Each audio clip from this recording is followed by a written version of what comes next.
They come from every community and they could use your help. Children needing temporary foster care could be as close as next door. Find out what you can do to help thousands find a temporary and stable home. All this and more today on Time.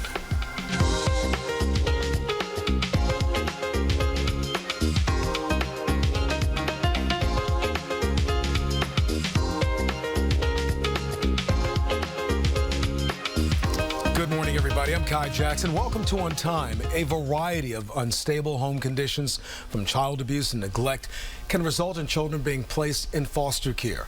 Across the United States, as many as 500,000 children are in foster care. Very few of them are placed with their brothers and sisters, unfortunately.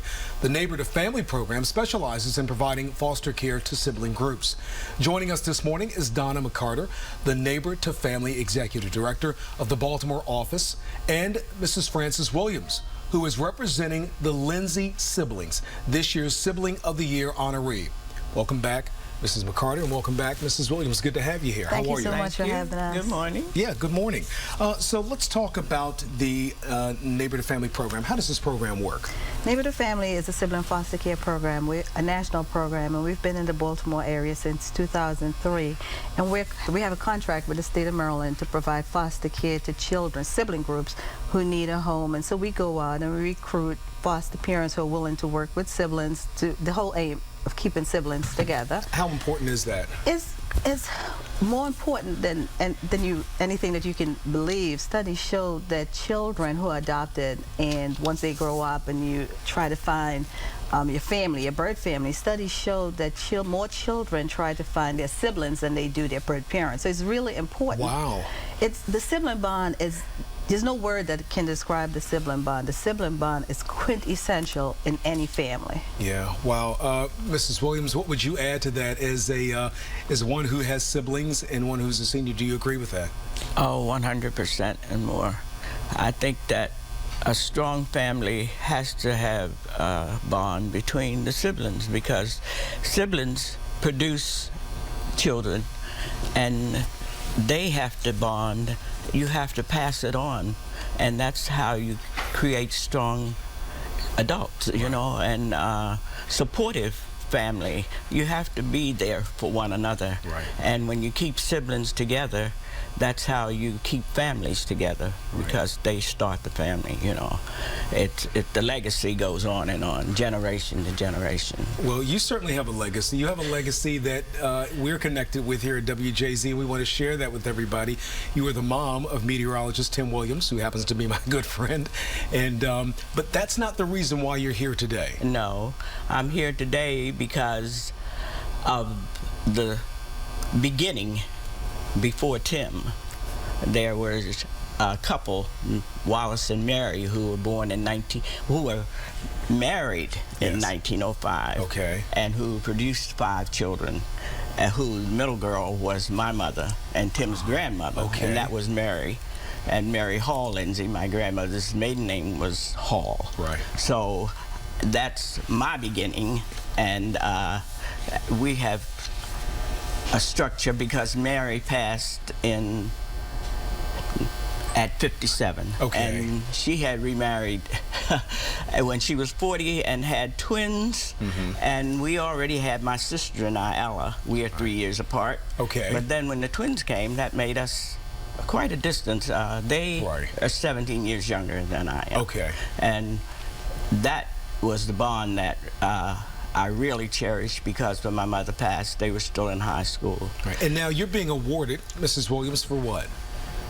Just for being me, I guess. I don't know. I asked Neighbor to Family why they thought we were, you know, eligible or worthy of this award, and they said that this is what family is about.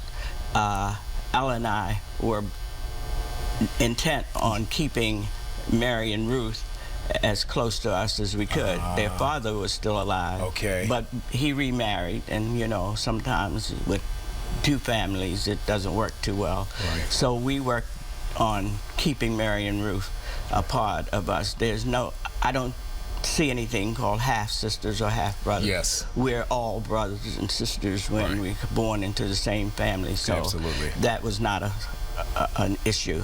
Donna, Mrs. Williams is very humble, She is. which we appreciate that. What would you add to her story? You know, I think this family emulates the reason why siblings need to stay together, because she can speak to the sibling bond, and just by staying together, they're all successful women. They're all great women, has done tremendous work in the community, and who have their children now are doing tremendous work in the community. So it's I guess a good example of why siblings need to stay together. What would have happened if they didn't stay together?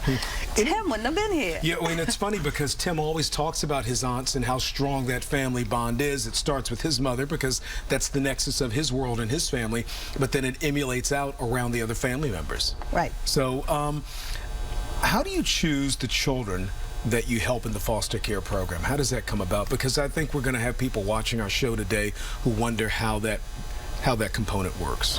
We don't choose the children.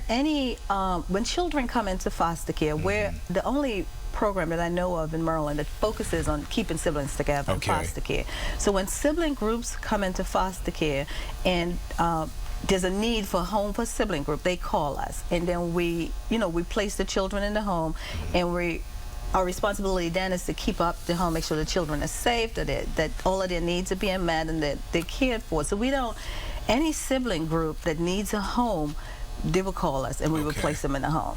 Mrs. Williams, what would you say to families watching and listening to your story? I wonder if there are any generational differences between your situation and those today. In other words, it seems like families, for some reason, had a stronger bond during that time when you were growing up, versus now things seem a little bit more splintered today. I think it comes from the caring, and parents have to teach their children to care. You know, we all are individuals and we're all selfish. We're born selfish. And if we're not taught to share and to care, we might not do that. And so I think it starts with parenting. You have to tell your children that, you know, this is your sister. You're going to treat her a certain way. You're not going to do this. You're not going to do that. This is your brother. You're going to care about him. You're not going to do this. You're not going to do that. Just bottom line it. Just bottom line it. I like that. Donna, what do you think? I think absolutely. And also, you know how I guess the old folks say that this is your sister, your family, your brother, your sister, this is your family, and family will always be here. And so you grow up knowing that your family is going to be here, will always be here. So you choose family above anything else. Let's talk about this upcoming fundraiser dinner, which is going to honor the Lindsay siblings. So on September the 25th at the Forum, we're having a dinner to honor the siblings predominantly, but also to bring awareness to the need to keep siblings together, and to show that when you keep siblings together to this family, that it's beneficial. It works. It's what you need to do. Right. What would you say to folks out there who are adults, maybe who are young adults or even teens who have a sibling out there that they want to find and they're having a hard time doing it? Can they find help with your office? Definitely, they can call our office, and we can give them the steps. The state has registries set up that you can search. So there's a process, and as time goes on, the processes with social media and all these other they're helpful tools available and they're helpful, to us. aren't they?